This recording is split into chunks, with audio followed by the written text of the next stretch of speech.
Von dem her vielen Dank, dass auch Daniel Melin aus dem Ausland gekommen ist. Daniel Melin ist von Schweden gekommen und wird uns nun kurz noch zeigen, wie in Schweden so ein Public Procurement zu Open Source Software funktioniert. Ich werde Ihnen jetzt nicht die Biografie vorlesen, aber auch Daniel hat ein sehr gutes fachliches Know-how und Background. Vielen Dank. Thank you.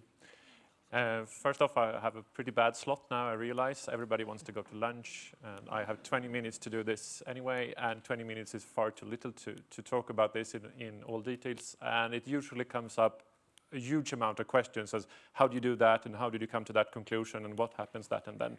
So we'll probably have to do that lunchtime, or if you find it some other place, or drop an email to me, and I'll be glad to help you out. Also, I won't talk about any selling of fighter planes or such. We'll drop that. I don't know anything about it. I just work for the government. This is the house where I stay each day. It's called Kammarkollegiet. And we're doing, what I'm doing there is working for the National Procurement Services, which is sort of a top organization. We're about 50 people. We just do framework agreements for its IT, and it's all kinds of things. I work in the department that does IT. We do it for both all the parts of the government, and we also do it for the healthcare regions and for the municipalities. So in almost total, the whole public sector is using these framework agreements, if they want to. There's sort of, you don't have to. Nobody's punishing you if you don't, but most people do if the framework agreement is good. Apart from doing procurements, I'm also responsible for stuff that involves open source. And that's my contacts. We did a procurement in 2010 and in the beginning of 2011 called Öppna programvaror 2010. Öppna programvaror, open source software. There was an older version which ran for 4 years. So this was the successor to do the next thing, because a framework agreement can, by the procurement directive, very seldom be more than 4 years. So then we had to do a new one. The new one is quite different from the old one in a lot of ways, and I will show you what. We assume it will be valid for 4 years. It has to be valid for 2 years, and we have an option to extend it for 2 years. So it's now been into action for 1.5 years of that period, and it looks good. I've been talking about this framework agreement all over Europe in a lot of ways, and still nobody has said that, oh, we're doing sort of the same. I haven't seen that one. So I still assume it's the only framework agreement that only handles open source. And so the next point, only open source software is allowed. When we say open source, we rely on the OSI definition, or the definition, and also the list of licenses. So that means we don't say what is open source, because we're just the government. So we say, if it's fine with OSI, it's fine with us. So whenever a license goes away or a new one comes, we're already in line with that. There's 5 suppliers in this framework agreement. They all are quite small companies. The largest one is 180 employees. The smallest one is just a couple of guys. But they have more than 100 subcontractors, and those are not just Swedish. They're American, Finnish, Danish, Norwegian, mainly. And coupled to the software, you have all the services. You can get support, you can get training, you can get programming, sort of any kinds of services that you want coupled to the software. Because we realize nobody wants just a piece of software. They want it installed, they want help with it, they want it integrated, they want migration, all these kinds of services. And they want it for a period of time. So what they can do here is doing a mini competition, say, I want this piece of software, and they can, if they want to, say, I want like LibreOffice, or I want PostgreSQL, or whatever. That's fine, because that doesn't break the procurement directive, since the software is of zero cost. If the case is that the cost is zero, then that's not a problem. So what these 5 suppliers then are fighting about is sort of who can add the most value to the customer with their services. Because this is a service economy. The economy is not in licenses. Okay?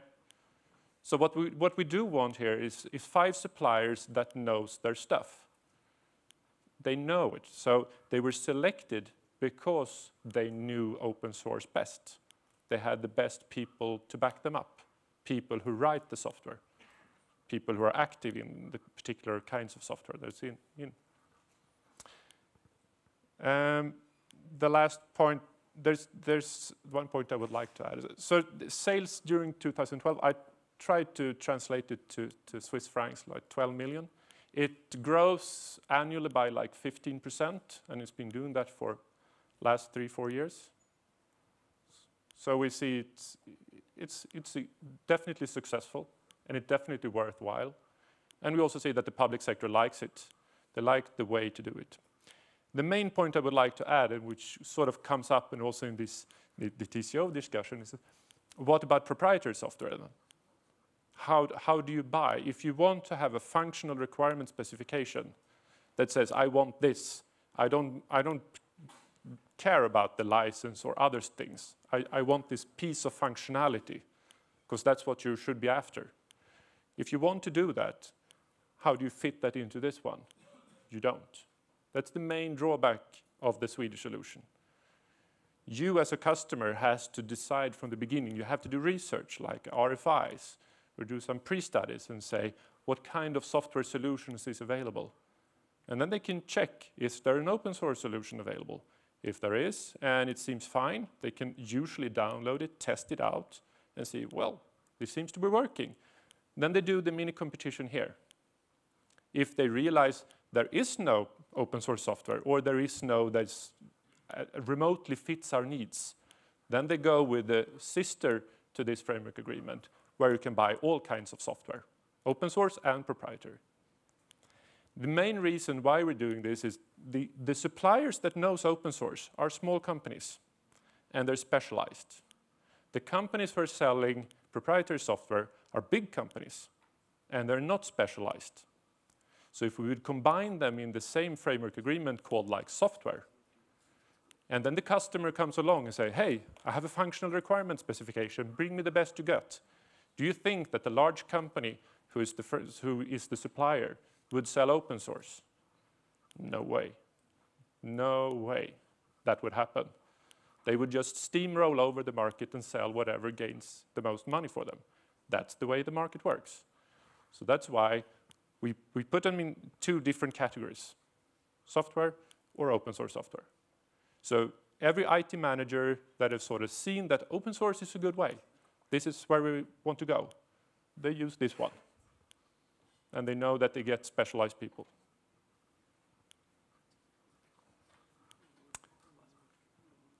The rest of the presentation will be the hard part for me to make fun, since it's contract terms. But apart from sort of where I began, I hope I set the stage of what we're trying to do and what the framework agreement does. The most thing that sort of stands out is the contract terms and how we did that.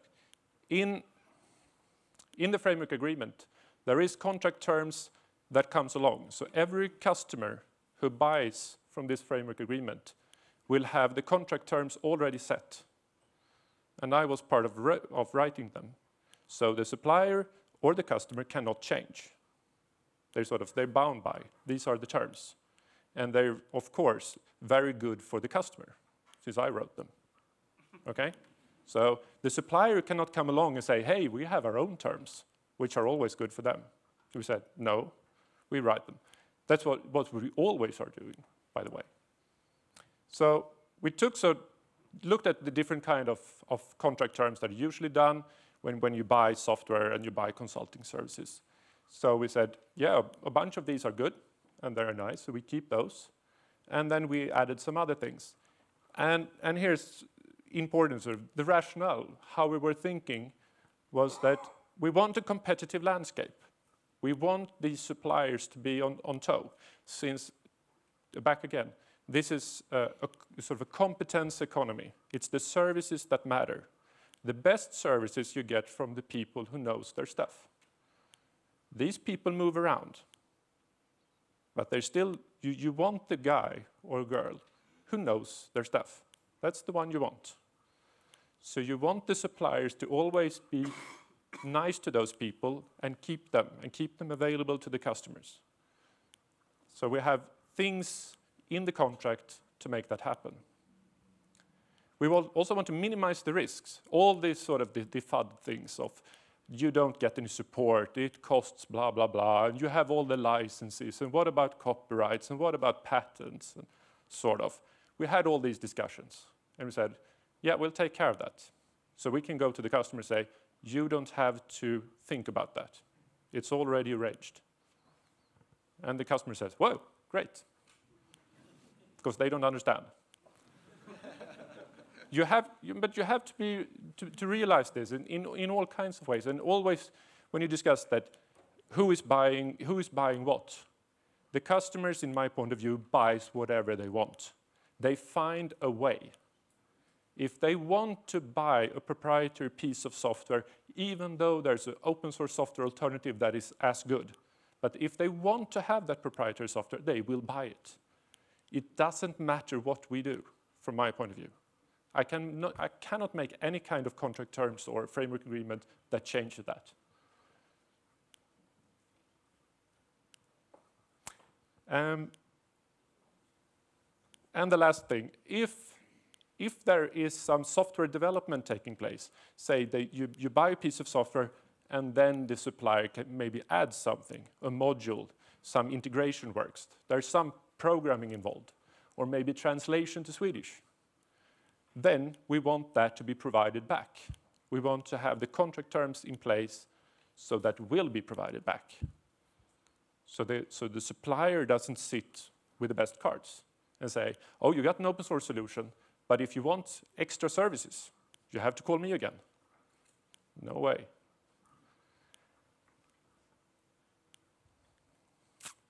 So this is straight from the contract terms, translated to English. The customer receives non-exclusive and indefinite rights to the result. The result, with a capital R, is the piece of software with everything attached. That is software or documentation or translations. Okay? So they get that, and including the right to copy, modify, correct, and further develop the result. The customer has the right to hire third parties in order to utilize the result in accordance with the specified terms of use. So somebody sells a piece of software with integration work and all kinds of things. But when that is done, the customer tries it out, they have tests and blah, blah, blah, and they say, yeah, it works. We have the spec, this works, we're fine, we pay. After that, the customer is not bound to anything with that initial supplier, if they don't want to. They could have a support contract that is this long, of course. But the supplier has to be working for the customer's best. The customer can always drop the contract and say, I will buy the support from someone else. You're not good anymore.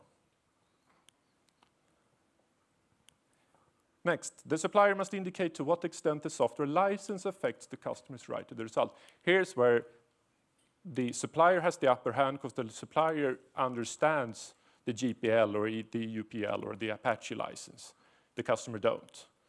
But if the supplier sells something with a license and the supplier realizes this license will affect something for the customer, then the supplier is forced to tell the customer, by the way, you're buying this piece of software, it has this license, not much I can do about it, but you mustn't do this, or you shouldn't, or think about.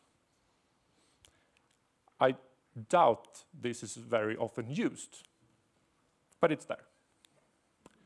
The supplier is responsible for ensuring that they have obtained the rights necessary for the execution of the assignment and delivery. Quite easy. The supplier is also responsible for ensuring that the customer is not required to have any additional license or pay royalty payments. So again, this is up to the supplier to check for patents or trademarks or copyright things. That solely is in the supplier's hands. If there's something that needs to be added, something that the customer must take care of in some way or pay for, the supplier has to say that. Sort of the supplier cannot say ignorance in any way. They have to say. The supplier is not entitled to transfer or assign the rights to the result to the customer on terms that restrict or goes beyond the terms in the software license. So they cannot take, oh, here's a piece of GPL software, I give it to you in some other kind of license that says you have to go to me next time again. So they have to stick with the license and do whatever it says there. The supplier shall, within 30 days after the customer's acceptance of delivery, again, as I said, you have some delivery of a result, the customer's happy, the customer pays. After that date, the supplier has 30 days to push everything upstream, here's where these contract terms really are different and really thinks about just, this is open source. This is not a generic contract term. So it could be a company or it could be a community. And if they provided some translations, they found a bug, they fixed it, they added some extra stuff, they have to push it upwards. What could happen is that the community says, nope, we don't like this patch, or this integration work, it doesn't fit in our plan. Nice work, but we don't want it. Okay, it's not much to do there. But also, the supplier here must adhere to the conditions and practices of the community. So the supplier cannot write crap software or write it deliberately crappy so that the upstream community says, no, we don't want that one. So they have to do it in the best way. And this is also, this is back again, so we want tax-funded software development to be available for everyone. There's no reason not to. Results in the form of source code and any documents pertaining to the source code delivered to the customer shall be published, publicly available on the supplier's public website. The supplier shall publish something within. So again, they have 30 days to publish everything on their website. So they can say to a customer, which could be anonymous or named, say, we provided this piece of software and we did some integration work, which was this module. Here's the source code to the module. We've sent it upstream to the relevant community, but here it is for everyone to see. Or here's the piece of documentation, or here's a new translation file.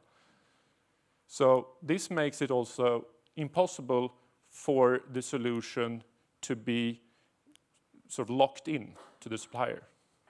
So even though the relevant community could say, no, we don't want your patch, the patch will be out there on the supplier's website, available for everyone.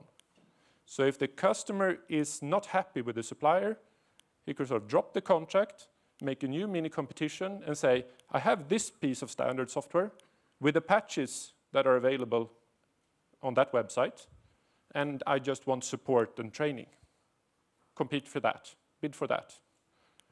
And all the other 4 can then say, download that piece, take the standard software. Okay, yeah, we can bid for that.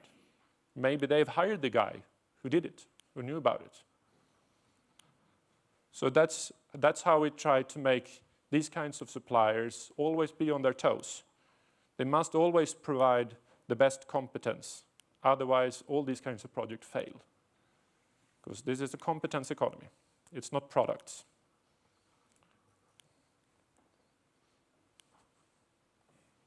Was that short enough?